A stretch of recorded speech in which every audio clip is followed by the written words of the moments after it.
Nderoj për lidhjen dhe komunikimin e drejtë për drejtë për informacionin që ndau me ne. Do të kemi Klod Lalën, e cila ndodhet në... Klodi, përshëndetje. Në Fierp, Klodi, sigurisht... Mirëmëngjes, Klevi, mirëmëngjes Erli, në Këzazon numër 60 në Fier, në shkollën Janaq Kilica ndodhemi. Ka nisur procesi numërimit, por numërohet me 7 tavolina numëruesish, ka vonuar në fakt që nga ora 19, kur është përmbyllur procesi i votimit, vetëm 10 minuta më parë, në këtë Këzazë ka nisur edhe procesi i numërimit. Nuk kemi patur të ditura, pra nuk na e bërë të ditura arsye se përse është vonuar nisja e numërimit, por sikur se tharë dhe nëse operatori Kamperi mund të na ndihmojë, mund të fokusoj grupet e numërimit të cilët tashmë kanë nisur zyrtarisht të numërojnë votat dhe patjetër vëzhguesit janë vendosur pozicionet e tyre për të numëruar çdo vot për subjektet apo koalicionet politike. Ndërkohë që ndryshe nga qarqet e tjera, në qarkun e Fierit që është i dyti më i madh në rang kombëtar për shkak se prej nga ky qark dalin 16 deputet në kuvendin e Shqipërisë, në disa nga Këzazot kryesore nuk ka nisur ende numërimi. Pra për bashkinë e Fierit që numërohet në 3 Këzazë, vetëm në Këzazën ku ne ndodhemi me numër 60, ka filluar tashmë në 7 kutitë e para, ndërkohë që në këtë Këzazë do të numërohen 97 kuti në total, ndërkohë në 2 Këzazët e tjera përkatësisht Këzazëja 58 dhe Këzazëja 59, nuk ka nisur ende procesi numërimit dhe arsyet ende nuk bëhen të ditura. Po ashtu nuk ka raportime të ketë nisur numërimi në Roskoves, ndërkohë që pak më herët jemi informuar që edhe pse me vonesë ka nisur numërimi në Divjak. Më herët numërimi ka ecur në Lushnjë dhe po ashtu në Patos. Sa i përket Lushnjës, partia Mundësia e Agron Shehajt kanë ngritur pretendime përmes kandidates së tij për deputet që nuk janë lejuar vëzhguesit në një nga Këzazët me argumentin se nuk kishte vend për shkak të hapësirës së ngushtë. Qarku i Fierit ka patur një pjesëmarrje të paktën sipas të dhënave të bëra publike nga Komisioni Qendror i Zgjedhjeve, të ulët në raport me zgjedhjet e mëparshme, për shembull në raport me 2021-shin. Do duhet të shohim pastaj hap pas hapi se si do shkoj procesi numërimi dhe si do të dalin kampet politike në këtë përballje. Fillimisht komplimente për punën, se jemi lidhur bashkë që në orët e para të mëngjesit edhe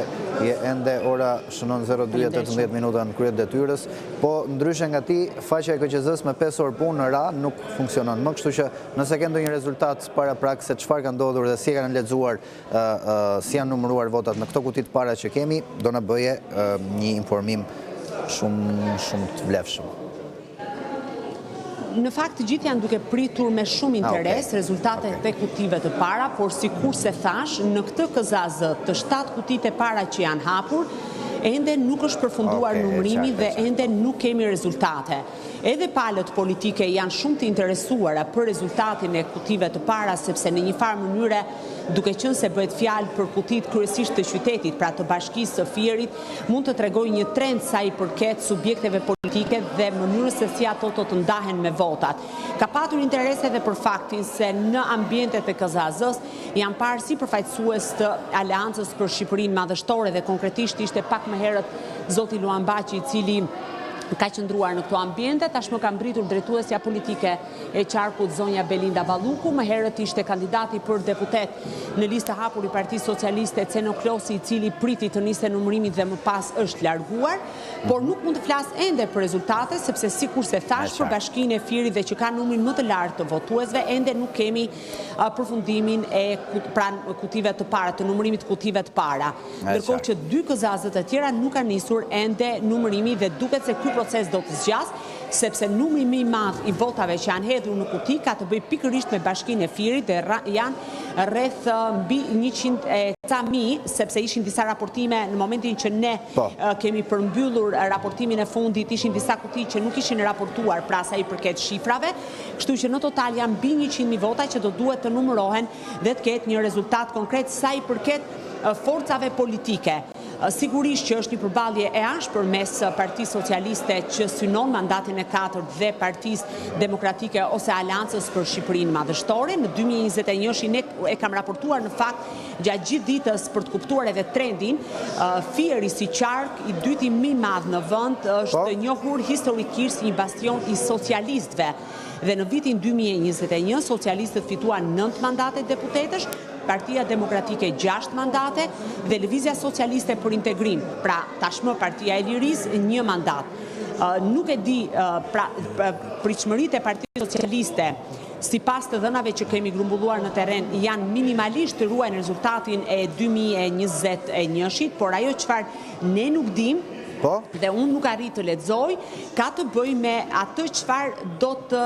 pra vota që mund të marrin partitë e reja, siç është Partia Mundësia, Lëvizja Bashk apo Partia Shqipëria Bëhet në koalicion me Nismën Turje. Kështu që secili do të jetë impakti i partive të vogla, kjo mbetet për të parë ose partive të reja thënë ndryshe, sepse kjo duhet parë me shumë interes se dy kampet politike historikisht thuajse në gjitha zgjedhjet parlamentare janë ndarë plus minus thuajse në të njëjtën mënyrë në të gjithë historikun e qarkut fier. Faktori i partitë të reja mbetet për të parë dhe më pas do duhet të lexojmë kuti pas kutie. Problemi është që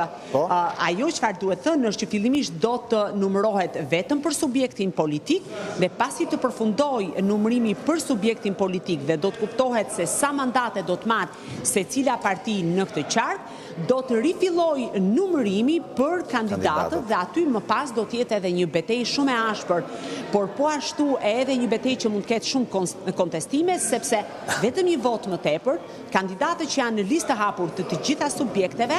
mund t'i bëj ata fitues për të marrë vendin në parlament, çka do të thotë do të jetë një luftë jo vetëm mes palëve kundërshtare, Partisë Socialiste apo Aleanca për Shqipërinë Madhështore dhe partitë e reja, por do të jetë një debat dhe betejë shumë e ashpër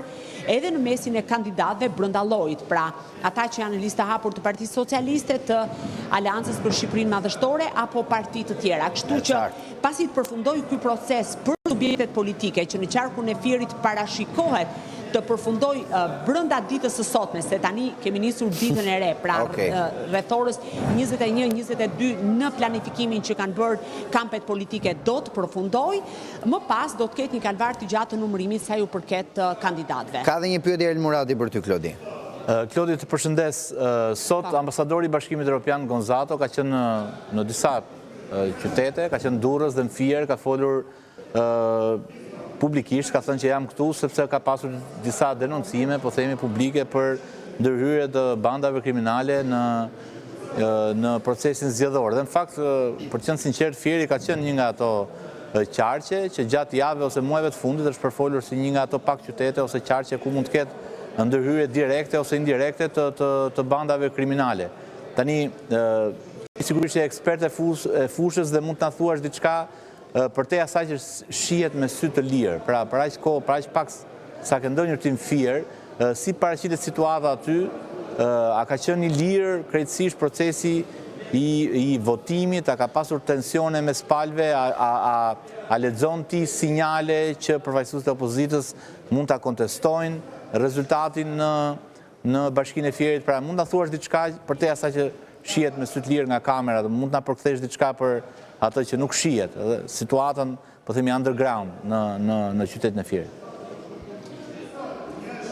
Po, falenderit Erli, e kam pyetur personalisht ambasadorin e Bashkimit Evropian Silvio Gonzato në lidhje me faktin se përse zgjodhi pikërisht Durrësin edhe Fierin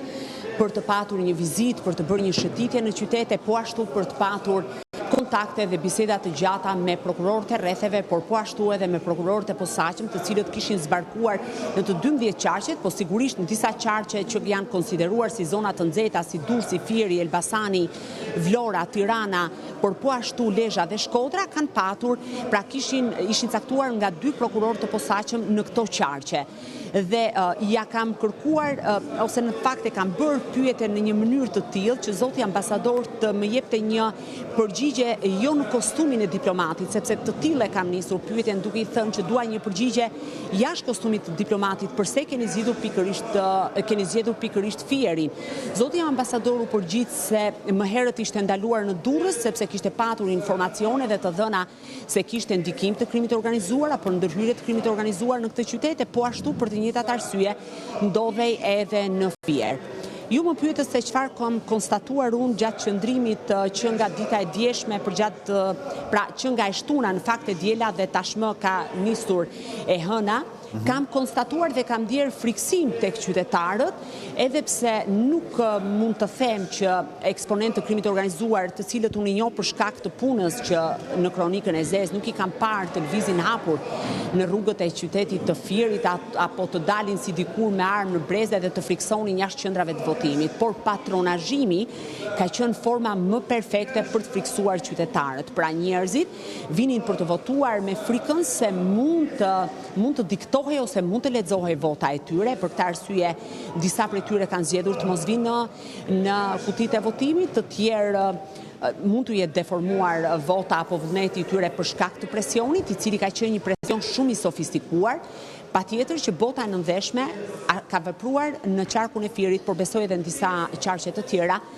pikërisht në ndhe. Se sa prokuroria e posaçme do ta përkthej këtë në çështje hetimore, nuk jam në gjendje ta them, por ajo çfarë mund të konfirmoj është, dhe këto i them me përgjegjësi të plotë, që ka pasur një friksim dhe një patronazhim, dhe po shikosh të gjithë, sidomos majoranca, kishte vëzhgues, të cilët një herë bënin edhe rolin e vëzhguesit në qendrat e votimit, por po ashtu mbanin edhe shënime sa ju përket, dhe kjo është denoncuar në fakt nga zoti Luan Baçi, kandidat në listë të sigurt të Aleancës për Shqipërinë Madhështore, i vetmi në fakt që ka folur të paktën në Bashkinë e Fierit, sepse zoti Koreshi ka folur kryesisht në Lushnjë apo në Divjak dhe ngriti këtë problem, po ashtu ka patur problematika me votimin familjar, pra forma ka qenë shumë e sofistikuar, por kam kuptuar që ka patur presion tek votuesit. A do t'i pranoj Partia Demokratike rezultatin? Zotin Bardhin nuk kam arritur ta kontaktoj thuajse gjatë gjithë ditës, pra të kem një intervistë prej tij, sepse ka qenë gjatë gjithë kohës në lëvizje dhe ai më ka deklaruar përmes një bisede telefonike diku në orët e mesditës se do të flas atëherë kur ai ta çmoj të nevojshme dhe do të bëj denoncimet e tij, duke sinjalizuar në një farë mënyre se nëse rezultati nuk është ai i pritshëm, ndoshta edhe nuk do ta njohin, po ky është thjesht një perceptim që un kam marrë nga bisedat që kam patur me të. Por sikur se thash, Erli edhe Klevi, theksi, dhe me këto do ta përmbyll, tashmë votat janë në kuti, i deformuar apo jo vullneti, këtë do duhet ta sqarojnë institucionet përkatëse. Tashmë fokusi duhet jetë tek numërimi, sepse kryesisht kur numëruesit fillojnë dhe lodhen, aty mund të ketë më pas edhe premisa për deformimin e votës apo leximin gabim të votës së qytetarëve. Shumë faleminderit Klodi për gjitha informacionet që ndave me ne. Nuk e di nëse do të kemi komunikime të tjera gjatë orëve në vijim, nëse do të shkosh qetësohesh pak. Po, pasit në momentin që do të përfundoj, do të pres përfundimin e kutive, 7 kutive të para për të patur edhe trendin e rezultatit, dhe më pas do të shkëputemi pak dhe do të rikthehem sërish. Na duhesh për nesër. Faleminderit Klodi. Në studio me ne është bashkuar Eugene Gjoni. Eugene Gjoni është